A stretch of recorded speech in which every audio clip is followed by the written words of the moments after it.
మొదటిగా ఈ అవకాశాన్ని నాకు అనుగ్రహించినటువంటి దేవదేవునికే సమస్త మహిమ ఘనత ప్రభావములు కలుగునుగాక.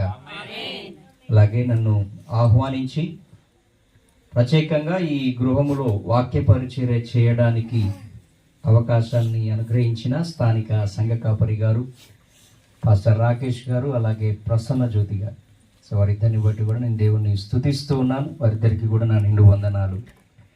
సో కూడి వచ్చిన మీ అందరికీ కూడా వందనాలు తెలియపరుస్తూ ఉన్నాను.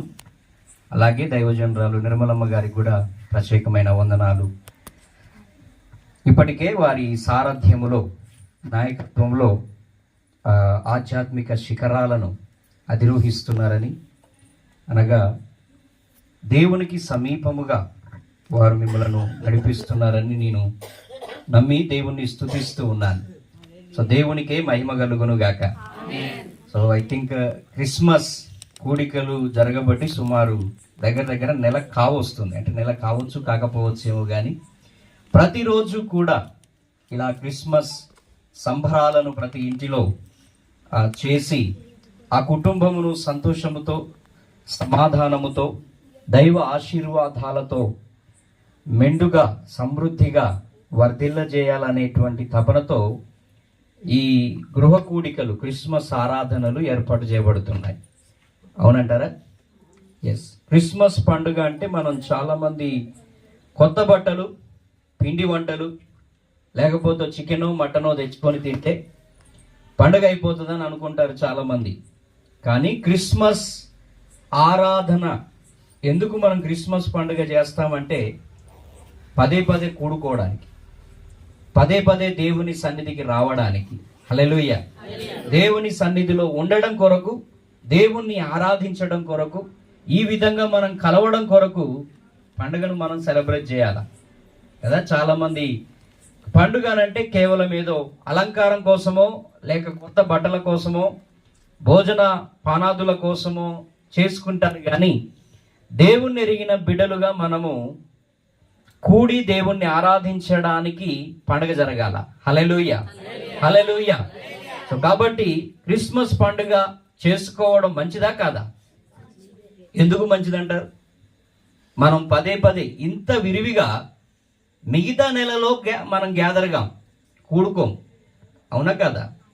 అత్యంత ఎక్కువ సమయము, అధికంగా సంఘము సమకూర్చబడేటువంటి సమయము ఏదైనా ఉంది అని అంటే క్రిస్మస్ మాసమే. కాబట్టి అలా కూడుకున్న చోట దేవుని సన్నిధి ఉంటుంది, ప్రసన్నత ఉంటుంది, ఆయన యొక్క మహిమ తాండవిస్తుంది, లేక మహిమతో ఆయన మనలను నింపేటువంటి వాడు గనక క్రిస్మస్ ఆరాధనలను మనము చేయవలసినటువంటి వారమై ఉన్నాం. కాబట్టి ఇప్పటికే మీరు ఆ దేవుని యొక్క ప్రసన్నతను, మహిమను అనుభవిస్తున్నారని నమ్ముతూ మీ అందరికీ కూడా మరొకసారి క్రిస్మస్ శుభాకాంక్షలు తెలియజేస్తున్నాను.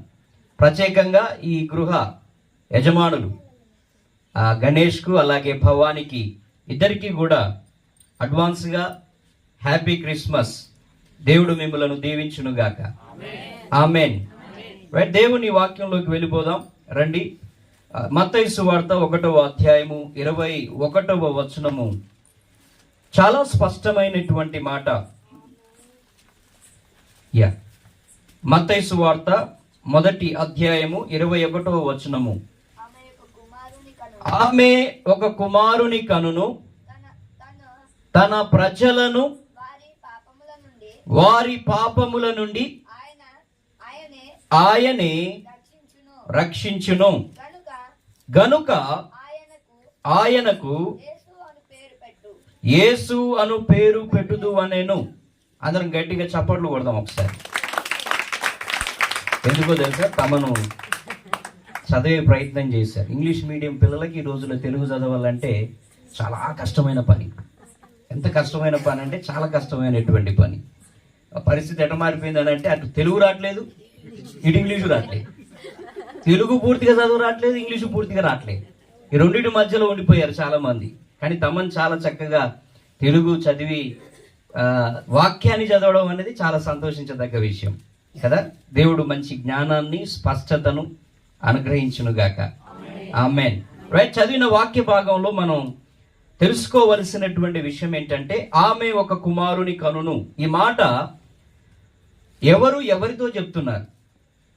ఇప్పటికే మీరు ఎన్నో వర్తమానాలు వినుంటారు కదా. దూత ఎవరితో చెప్తున్నారు? చాలాసార్లు చదువుతాంలే కానీ వివరంగా చదువు మనం కదా. హడావుడిగా చదువుతూ ఉంటాం. పస్కా విందు చేసినట్టు ఉంటుంది మనది. చెప్పులు తొడుక్కొని బట్టలు వేసుకొని హడావుడిగా తిని బయటికి వెళ్ళిపోయేటువంటి పరిస్థితి అన్నమాట. రైట్, దూత యోసేపుకు స్వప్నమందు కనబడి యోసేపుతో ఈ మాట చెప్తున్నారు. ఏమని చెప్తున్నారు అనంటే, దావీదు కుమారుడవైన యోసేపు, నీ భార్య అయిన మరియను చేర్చుకొనుటకు భయపడకుము. ఆమె గర్భము ధరించినది పరిశుద్ధాత్మ వలన కలిగినది. ఆమె ఒక కుమారుని కనును అనే మాట యోసేపుకు దేవదూత ప్రత్యక్షమై, కలలో ప్రత్యక్షమై, స్వప్నములో ప్రత్యక్షమై ఈ మాట చెబుతూ ఉంది. ఏమని చెబుతూ ఉన్నారనంటే, యేసు ప్రభు వారు ఈ లోకమునకు ఎందుకు వచ్చారో స్పష్టమైనటువంటి ఉద్దేశాన్ని వెల్లడి చేస్తూ, ఆ ఉద్దేశము ఏమిటో కూడా తెలియచేస్తూ దేవదూత యోసేపుకు ఒక క్లారిటీ, స్పష్టతనిస్తూ ఉన్నారు. చూడండి, యేసు ప్రభు వారు ఈ లోకమునకు వచ్చిన ఉద్దేశము 21వ వచనంలో మనకు స్పష్టంగా తెలుస్తుంది. ఆయన ఎందుకు ఈ లోకమునకు వచ్చారు అనంటే, తన ప్రజలను వారి పాపముల నుండి ఆయనే రక్షించును. ఈ మాట మనం మనసులో పెట్టుకోవాలి. యేసు ప్రభు వారి లోకమునకు వచ్చిన ఉద్దేశం ఏమిటి అనంటే, తన ప్రజలైనటువంటి వారిని, అనగా యేసు ప్రభును నమ్మిన వారే ఆయన ప్రజలు కాదు, నమ్మని వారందరూ కూడా ఆయన ప్రజలే. ఈ భూమి మీద ఊపిరి పీలుస్తున్నటువంటి ప్రతి వ్యక్తి, జీవము కలిగిన ప్రతి వ్యక్తి, ప్రాణముతో ఉన్నటువంటి వారు, నల్లవారైనా తెల్లవారైనా, వృద్ధులైనా లేక పసివాళ్ళైనా, కుటుంబస్తులైనా, యవన బిడ్డలైనా, ప్రతి ఒక్కరూ కూడా ఈ దేశంలో ఉన్న, వేరే దేశంలో ఉన్న, ఎక్కడ ఉన్నప్పటికీ కూడా ఈ భూమి మీద ఉన్న ప్రతి మనిషి దేవుని మనిషి అనే విషయాన్ని మనం గుర్తుంచుకోవాలి. దేవుని ప్రజలు, భూమి మీద ఉన్నటువంటి వారందరూ కూడా దేవుని ప్రజలే, దేవుని చేత సృష్టించబడిన వారే. దేవుడు మనిషిని సృష్టించి మనుషుని తన పోలికలో చేసుకొని ఆయన సంబరపడ్డాడు, సంతోషించాడు. తన గుణలక్షణములతో మనిషిని దేవుడు చేశాడు. దేవుడు ప్రేమించేవాడు కాబట్టి మనుషులు ప్రేమ కలిగిన వారుగా ఉన్నారు, అవునా? దేవుడు దయ కలిగిన వాడు కాబట్టే మనుషులకు కూడా దయ అనేది ఉంటుంది. దేవుడు మేలు చేసేవాడు కాబట్టి మనుషులు కూడా మేలు చేసేటువంటి గుణాన్ని కలిగి ఉన్నారు. దేవుని యొక్క గుణములు మనుషులలో ఉన్నాయి. ఆ గుణములను మనుషులు సరిగా వినియోగించలేనటువంటి పరిస్థితి. కారణం ఏమిటి అనంటే మనిషిలో దాగి ఉన్నటువంటి పాపము. మనిషికి దేవుడిచ్చిన గుణములను వినియోగించకపోవడానికి, ఆ గుణములను దేవుడు ఆశించిన రీతిలో వాడకపోవడానికి ప్రప్రథమమైన కారణం ఏమిటి అనంటే, మనుషులు దేవుని యొక్క మాటకు లోబడకపోవడం, మనుషులు దేవుని మాటకు అవిధేయత చూపించడం, దేవుని మాటను ధిక్కరించడం, తిరస్కరించడం వలన మనుషులు దేవుని ఎదుట పాపం చేసిన వారుగా ఉన్నారు. దేవుని ప్రజలు అనగా ఈ భూమి మీద ఉన్న ప్రజలందరూ కూడా దేవుడు కోరుకున్నటువంటి విధంగా, దేవుడు ఆశించిన విధంగా జీవించాలని దేవుడు ఎంతగానో కోరుకుంటుంటే, మనుషులేమో తమ ఆశలను నెరవేర్చుకోవడానికి, తమ కోరికలను నెరవేర్చుకోవడానికి, తమకున్నటువంటి ఉన్నతమైనటువంటి భావాలను లేకపోతే తీరనటువంటి ఆశలను నెరవేర్చుకునేటువంటి ప్రయత్నం చేస్తూ ఉన్నారు. కాబట్టి మనిషికి దేవునికి మధ్య ఒక పెద్ద ఎడబాటు వచ్చేసింది. మనిషి ఏమో తన ఇష్టం చేయ నేర్చుకుంటున్నాడు, దేవుడేమో తన ఇష్టాన్ని మనుషులు చేస్తే బాగుండు అని ఆశిస్తూ ఉన్నాడు. ఈ ఇద్దరి మధ్య ఎడబాటు ఏం కలగజేస్తుందనంటే, ఇద్దరిని ఎడబాపడానికి మధ్యలో ఉన్నది ఏమిటి అనంటే పాపము. మనిషి చేస్తున్నటువంటి పాపము. దేవుని ఆశను, దేవుని కోరికను, దేవుని ఉద్దేశాన్ని మనిషి నెరవేర్చలేకపోవడానికి, మనిషి దేవుని యొక్క ఆలోచనను గ్రహించకపోవడానికి, దేవుడు కలిగి ఉన్న ప్రణాళికను ఎరగకపోవడానికి గల కారణం ఏమిటి అనంటే, దేవునికి మనుషునికి మధ్య ఒక ఎడబాటు ఏర్పడింది. కాబట్టే ఆ ఎడబాటు వలన దేవుని మనస్సు మనిషికి అర్థం కావట్లే. ఆ ఎడబాటు దేని వలన కలిగిందనంటే, మనిషి చేసిన పాపము వలన కలిగింది. పాపము వలన కలిగిన ఆ ఎడబాటు దేవునికి నీకు మధ్య వైరాన్ని కలగజేస్తుంది.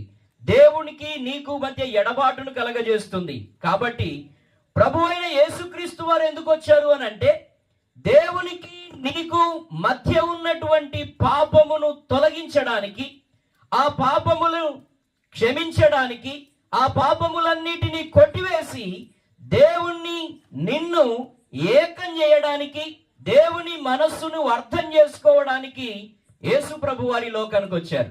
హల్లెలూయా.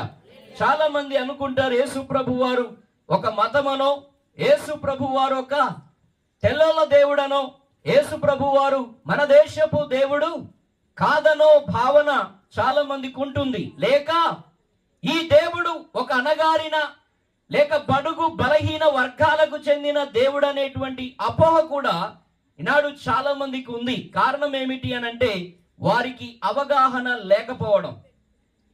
వారు ఈ దేవుని గురించిన వివరణ గాని విశ్లేషణ గాని ఏది తెలుసుకొని ఉండకపోవడం. అక్కడక్కడ విన్న మాటలు, ఆ నోట విన్నటువంటి మాటలనే వారు తమ మనస్సులో ఉంచుకున్నారు గాని, నిలుపుకున్నారు గాని, యథార్థంగా ఈ దేవుని గురించి తెలుసుకోవాలనేటువంటి తపన వారిలో లేదు.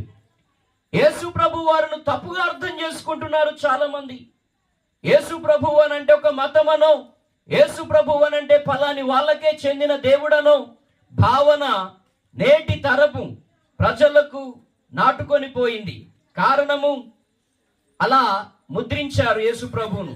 దేవుని వాక్యం చెప్తుంది, యేసు ప్రభువు, యేసు అనంటే రక్షకుడు అని అర్థం. ఎక్కడ కూడా మతం అని చెప్పబడలేదు. యేసు అనంటే రక్షకుడు అని, క్రీస్తు అంటే అభిషేక్తుడు అని, ఒక పని కొరకు అభిషేకించబడి ప్రజలను రక్షించుటకు వచ్చిన వ్యక్తి కాబట్టి ఆయన పేరు యేసు క్రీస్తు అన్నారు. హల్లెలూయా, హల్లెలూయా, హల్లెలూయా. యేసు క్రీస్తు అనంటే దయచేసి మీకున్న అపోహను విడిచిపెట్టండి, మీకున్నటువంటి అబద్ధపు ఆలోచనలను విడిచిపెట్టండి. దేవుని వాక్యం చెప్తున్న సత్యాన్ని గ్రహించండి. యేసు క్రీస్తు అనంటే రక్షకుడు. యేసు క్రీస్తు అనంటే పాపములను క్షమించగలిగినటువంటి దేవుడు, పాపములన్నిటి నుండి విడిపించగలిగిన దేవుడు. మనిషి చేస్తున్న ప్రతి పాపపు క్రియల నుండి విడుదలను ఆయన మాత్రమే అనుగ్రహించగలడు. హల్లెలూయా, హల్లెలూయా. దేవుడు మనిషిని ప్రేమించి ఈ లోకమునకు దిగి వచ్చిన ఉద్దేశం ఏమిటంటే, దేవుణ్ణి చేరుకోలేని మనిషిని ఆయన ద్వారా దేవునితో ఏకము చేయడమే. అందులో ఆయనకు ప్రేమ ఉంది. మనుషులను దేవుడు ప్రేమించాడు కాబట్టే దేవుడు ఈ లోకమునకు దిగి వచ్చాడు. హల్లెలూయా, హల్లెలూయా. ఒక రాజుగారి దగ్గర ఉన్నట మంత్రి గారు ఉండేవారట. ఆ మంత్రి గారు వాళ్ళు వీళ్ళు చెప్పగా యేసు ప్రభు గురించి విశ్వాసం ఉంచాడు, నమ్మిక ఉంచాడు, యేసు ప్రభువును ఆరాధించడం ఆరంభించాడు. తన సొంత రక్షకునిగా అంగీకరించిన మంత్రి గారు రాజుగారికి కూడా ఈ దేవుని గురించి చెప్తే బాగుండు, నేను నమ్మిన దేవుడు సత్యవంతుడు, నమ్మదగిన వాడు, రక్షకుడు కదా, మా రాజుగారు కూడా తెలుసుకుంటే బాగుంటుందని రాజుగారి దగ్గరికి వెళ్ళి, రాజా, యేసు ప్రభు వారు నిజమైన దేవుడు, సత్యవంతుడు, ఆయన మనుషులందరి కొరకు ఈ లోకానికి వచ్చాడు, తన ప్రాణాన్ని పెట్టాడు, మనుషులను రక్షించుటకే, నిన్ను నన్ను రక్షించుటకే ఈ లోకానికి వచ్చాడని ఆ రాజుగారితో చెప్పగా రాజుగారికి కోపం వచ్చిందంట. దేవుడంతా ప్రేమ కలిగిన వాడు అంటున్నావు కదా, దేవుని దగ్గర కొన్ని వేల మంది ఉన్నారు కదా, దేవుడు ఆజ్ఞాపిస్తే కదా, చిటికేస్తే మనుషులందరూ మారిపోవాలి కదా, నా దగ్గర సైనికులు ఉన్నారు, నేను ఏదన్నా చెప్పగానే ఏం చేస్తారు, చేసేస్తారు కదా, దేవుడే ఎందుకు దిగొచ్చాడు అని మంత్రి గారిని ప్రశ్నించాడంట. మంత్రి గారు వెంటనే సమాధానం చెప్పకుండా రాజుగారికి ఎలాగైనా సరే ఒక అవగాహన కల్పించాలని అర్థమయ్యేటట్టు చేయాలని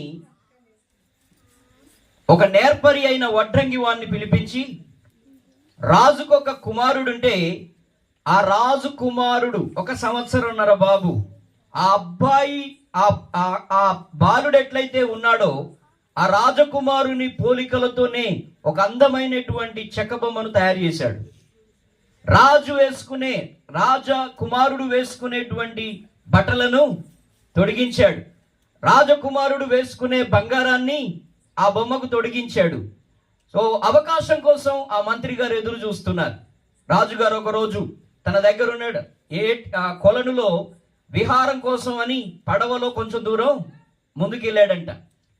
మంత్రి గారు ఆ చెక్క బొమ్మను మంచిగా అలంకరించబడిన రాజవస్త్రాలు ధరించిన రాజకుమారుణ్ణి పోలిన ఆ బొమ్మను తీసుకొని వచ్చాడు. రాజుగారు ఒడ్డున ఉన్నటువంటి తన కొడుకును చూసి చెయ్యూపి ఏం చేశాడో తెలుసా, రమ్మని సైగ చేశాడు. అర్థమైందా అండి? ఈ మంత్రి గారు ఆ బొమ్మను ఎత్తుకొని రాజుగారికి ఇలా ఎత్తి చూపించే క్రమంలో ఆ నీళ్ళలో పడేశాడు. ఆ నీళ్ళలో పడేయగానే దూరంలో ఉన్నటువంటి రాజుగారు అర్థం చేసుకోలే, ఇది చెక్క బొమ్మ నిజమైనటువంటి తన కొడుక. ఇమీడియట్ గా ఏం చేశాడనంటే తాను ఏ పడవలోనైతే వెళ్తున్నాడో ఆ పడవలో నుండి నీళ్ళలో దూకేసి ఈదుకుంటూ ఎక్కడైతే ఆ బొమ్మ పడిపోయిందో ఆ బొమ్మ దగ్గరికి ఈదుకుంటూ వచ్చేశాడు. మునిగిపోయినటువంటి ఆ బొమ్మను తన చేతులతో తీసుకొని పైకి వచ్చాడు. వచ్చి రాగానే రాజుకు పట్టలేనంత కోపం వచ్చేసింది. నాతోనే ఆటలాడుతున్నావా?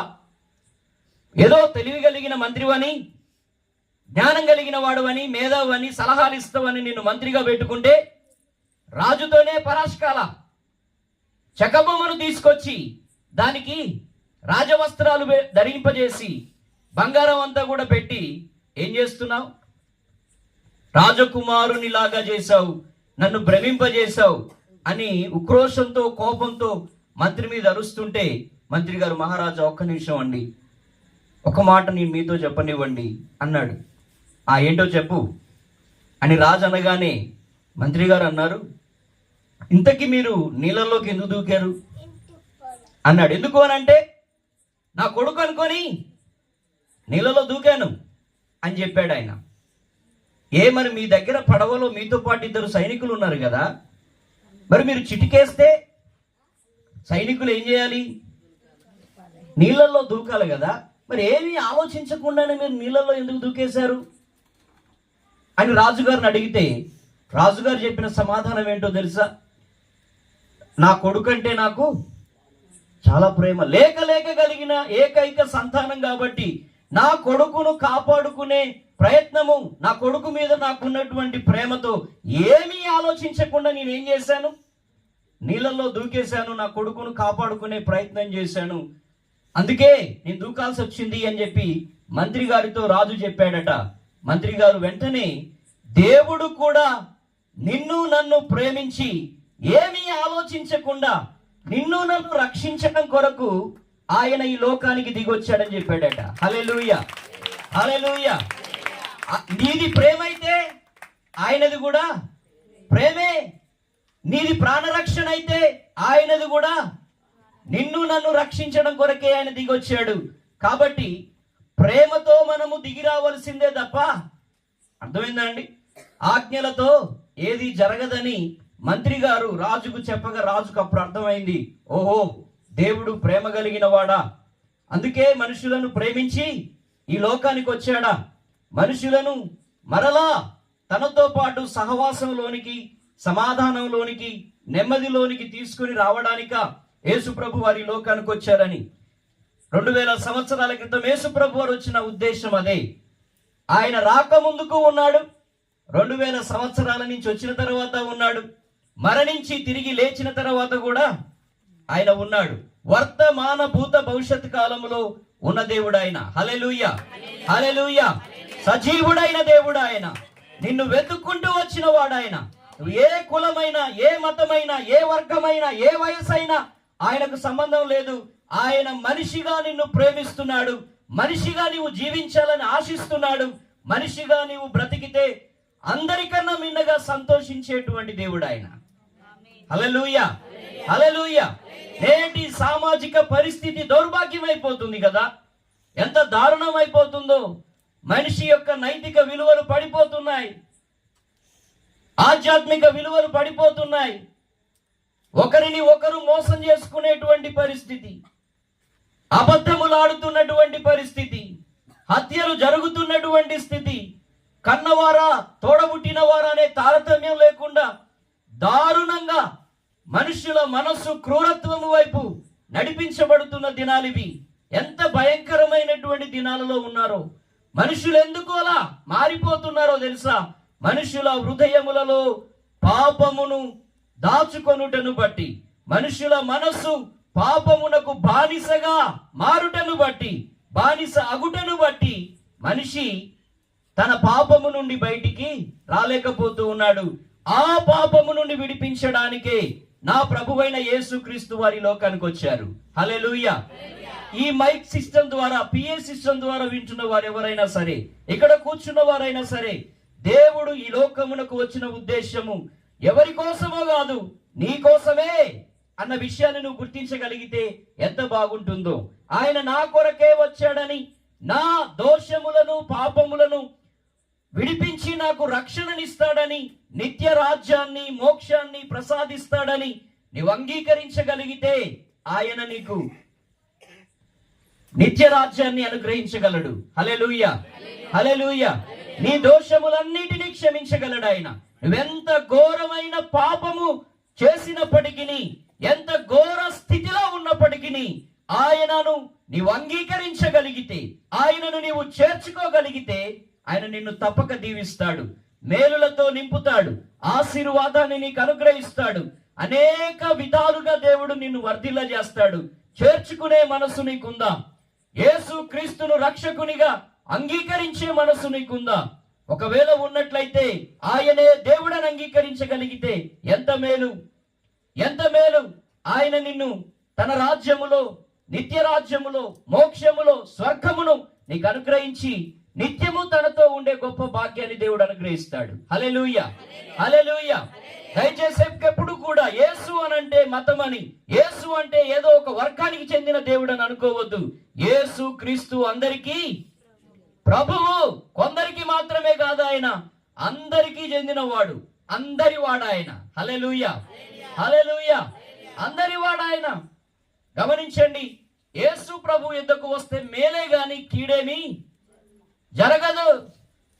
మేలును అనుభవిస్తాం, మేలును పొందుకుంటాం, మేలు చేత దేవుడు మనలను దీవిస్తూ ఉంటాడు.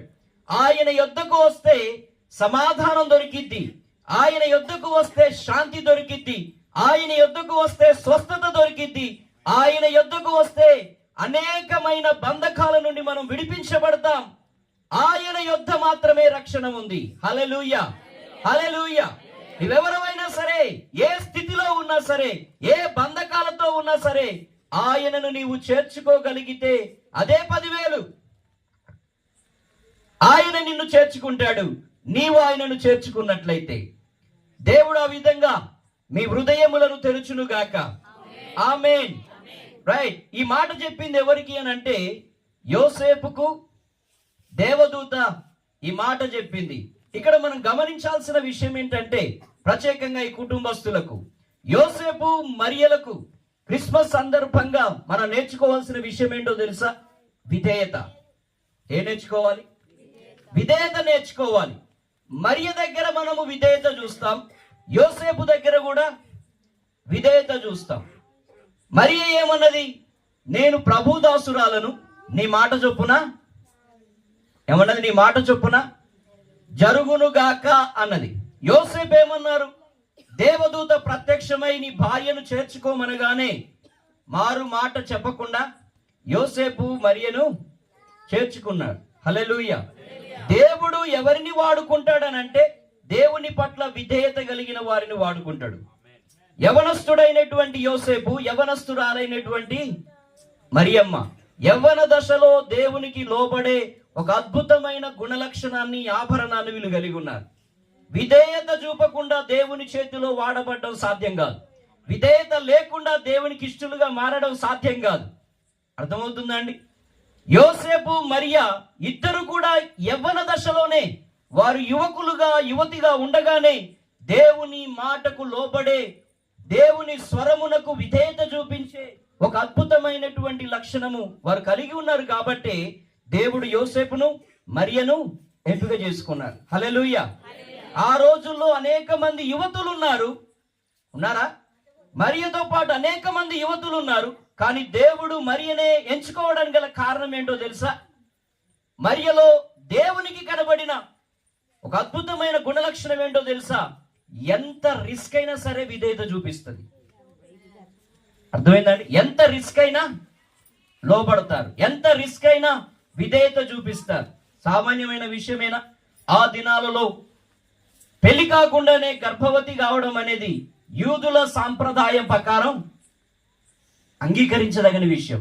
ఒకవేళ అలా గర్భవతి అయితే రాళ్లతో కొట్టి చంపడమే. తాను చావడానికి కూడా రెడీ అయింది, కానీ దేవుని మాట నెరవేరాలని తల వంచింది. హల్లెలూయా. దీన్నే మనం ఏమంటున్నాం? రిస్కీ విధేయత. ఎంత కష్టమైన, ప్రాణం పోవాల్సి వచ్చినా సరే దేవునికి లోబడే గుణము మరియమ్మకు ఉంది. కాబట్టి దేవుడు మరియ గర్భాన్ని ఎంపిక చేసుకున్నాడు. హల్లెలూయా. యవనస్తుడైన యోసేపుకు దేవుడు ప్రత్యక్షమై ఈ మాట చెప్తూ ఉన్నాడు, యోసేపు, నీ భార్యను నీవు చేర్చుకోవాలి. హల్లెలూయా. వెంటనే యోసేపు ఏమీ మాట్లాడకుండా విడనాడుదామని, విడాకులు ఇద్దామని, ఆమెను అవమానపరచకుండా, అందరికీ తెలియకుండా ఒంటరిగా వదిలేద్దామని అనుకున్నటువంటి యోసేపు తన మనస్సు మార్చుకున్నాడు. కేవలము దేని వలన తెలుసా? దూత తనకు చెప్పిన మాట వలన. ఇది దేవుని సంకల్పమని యోసేపుకు గ్రహింపు కలగగానే వెంటనే మరియను చేర్చుకున్నాడు. కాబట్టి యోసేపులో కూడా ఏముందో తెలుసా? విధేయత ఉంది. క్రిస్మస్ అంటే ఏంటో తెలుసా? విధేయత కలిగినదే క్రిస్మస్. హల్లెలూయా. విధేయత లేని క్రిస్మసే కాదు అసలు. క్రిస్మస్ లో మనం సెలబ్రేట్ చేసుకోవాల్సింది ఏంటో తెలుసా? దేవుని కుమారుడు, తండ్రి అయిన దేవునికి విధేయత చూపి లోకానికి వచ్చాడు. మరియ విధేయత చూపి తండ్రికి, యేసుక్రీస్తు వారికి జన్మనివ్వడానికి లోబడింది. యోసేపు విధేయత చూపించి తన భార్యను చేర్చుకోవడానికి అంగీకరించాడు. క్రిస్మస్ అంటేనే విధేయత. విధేయత లేకుండా క్రీస్తుని ఆరాధించడము అంత మంచిది కాదు. అది అయిష్టం కూడా దేవునికి. క్రిస్మస్ లో ఉండాల్సినది ఏంటిదో తెలుసా? మొదటిగా ప్రేమ ఉంటే, రెండవది విధేయత ఉంది. ఈ కుటుంబస్తులు కూడా యోసేపు మరియల వలె ఇప్పటికే దేవునికి, అలాగే దైవజనులకి విధేయత చూపిస్తున్నారు. ఇంకా కూడా దేవుడు ఆశించిన విధేయత ఈ కుటుంబస్తులు కలిగి ఉండాలని దేవుని నామములో కోరుతూ ఉన్నాను నేను. ఆ విధమైన విధేయతలోనికి దేవుడు నడిపించునుగాక. ఆ విధేయత దేవుడు అనుగ్రహించునుగాక. వారి జీవితాలలో దేవుడు పనిచేసే విధేయత వారు కలిగి ఉండునట్లు మనందరం కూడా ప్రార్థన చేయాల్సిన అవసరం ఉంది. ప్రతి కుటుంబము దేవునికి విధేయత చూపించాలని, విధేయత కలిగిన భార్య భర్తలు కావాలని, లోబడేవారు కావాలని, దేవుడు మెచ్చే వ్యక్తులు కావాలని సంఘము ప్రార్థించవలసిన అవసరం ఉంది. వారు కూడా తమ వంతుగా దేవుని మాటకు, మొదటిగా దేవునికి, తర్వాత దైవజనులకు, సంఘమునకు లోబడే స్వభావములోకి వారు నడిపించబడుదురుగాక. హల్లెలూయా, హల్లెలూయా, హల్లెలూయా. యవనస్తులారా, దయచేసి దేవుని వాక్యాన్ని పాటించండి. యవన దశలో నీవు లోబడడం నేర్చుకోకపోతే ఓ వయసు వచ్చిన తర్వాత లోబడడం సాధ్యం కాదు. యవన దశలో నీవు లోబడడం అలవర్చుకోకపోతే, దేవుని మాటకు వినడం, దేవుని మాట వినడానికి నీవు లోబడకపోతే ధిక్కార స్వభావముతో నీవు ఉన్నట్లయితే దేవుని చేతిలో సాధనం కావడం సాధ్యపడదు. దేవుడు ఆశించిన విధేయత నీలో కనిపిస్తుందా? దేవుడు కోరుకున్న విధంగా నీవు జీవించగలుగుతున్నావా? దేవుడు మీ పైన ఉంచిన నాయకులకు నీవు విధేయత చూపించగలిగిన వ్యక్తివేనా? దూత చెప్పినప్పుడు మరియా లోబడింది, దూత చెప్పినప్పుడు యోసేపు లోబడ్డాడు, దూత చెప్పినప్పుడు జకర్యా కూడా మాట విన్నాడు. హల్లెలూయా. దూతోపదేశమునకు లోబడ్డారా లేదా? దూతలు దేవుని వార్తాహరులు. హల్లెలూయా. దూతలు దేవుని సేవకులకు సాదృశ్యాలు. వారు అందించే వర్తమానానికి తప్పక మనం లోబడాల్సిందే. వారు తెలియజేసే వర్తమానమునకు మనం విధేయత కలిగి జీవించాల్సిందే. అప్పుడే మనం దీవించబడతాం, మేలులతో నింపబడతాం. మరియా విధేయత కలిగిన స్త్రీ కాబట్టే అనేక మంది ఉన్నా కూడా ఆమెలో ఆ ప్రత్యేకత కనబడింది యేసు ప్రభువుకు. హల్లెలూయా. అందరికంటే కూడా ఎక్కువ విధేయత ఆమెకుంది. అందరికన్నా ఎక్కువగా లోబడింది ఆవిడ. అందరికన్నా ఎక్కువగా యోసేపు నీతిమంతుడిగా కనబడ్డాడు కాబట్టే దేవుడు వారిద్దరిని ఎంచుకున్నాడు. దేవుడు ఎంచుకోవాలంటే తప్పకుండా భార్యాభర్తల్లో దేవుడు చూడదగిన క్వాలిటీ కలిగి ఉంటేనే దేవుడు ఏదో ఒక దగ్గర మనల్ని వాడుకుంటాడు. హల్లెలూయా. ఈ పరిచర్యలో వాడుకుంటాడు. సో భర్త వైపు, భార్య వైపు, పిల్లల వైపు, మనము వైపు ఉన్నట్లయితే దేవుడు మనల్ని పరిచర్యలో వాడుకోవడం సాధ్యం కాదు. ఈరోజు చాలా మంది భార్య భర్తలు కదా, భర్త ఒకటంటే భార్య ఒకటి అంటది, భార్య ఒకటి అంటే భర్త ఒకటి అంటాడు. భార్య భర్తలు ఇద్దరు ఒక మాట మీద ఉంటే పిల్లలు వాళ్ళ మాట వినే పరిస్థితి లేనే లేదు. క్రైస్తవ కుటుంబాలలో కూడా ఇలాంటి పరిస్థితి దాపురించింది నేటి దినాల్లో. ఒకరి మాట వినే పరిస్థితి లేదు, ఒకరికి ఇంకొకరు లోబడే పరిస్థితి లేదు. దేవుని బిడ్డలమైన మనము దేవుని వాక్యాన్ని అనుసరించి జీవించాల్సిందే. దేవుని వాక్యమే మనకు ప్రమాణం. దేవుని వాక్యము ఏం చెప్తుందో దాన్నే మనము చేయవలసినటువంటి వారమై ఉన్నాం. ఎంతమంది భార్య భర్తలండి, ఎంతమంది పిల్లలు సరైనటువంటి ఆలోచన, ఏక మనసు, ఏకాభిప్రాయం లేకుండా కుటుంబాలు విచ్ఛిన్నమైపోయినటువంటి పరిస్థితి. ఒకరి మాట ఒకరు వినరు, ఒకరు చెప్పిన దానికి ఇంకొకరు లోపడరు. తల్లిదండ్రులు ఏదైనా చెబితే పిల్లలు పట్టించుకోనటువంటి పరిస్థితి.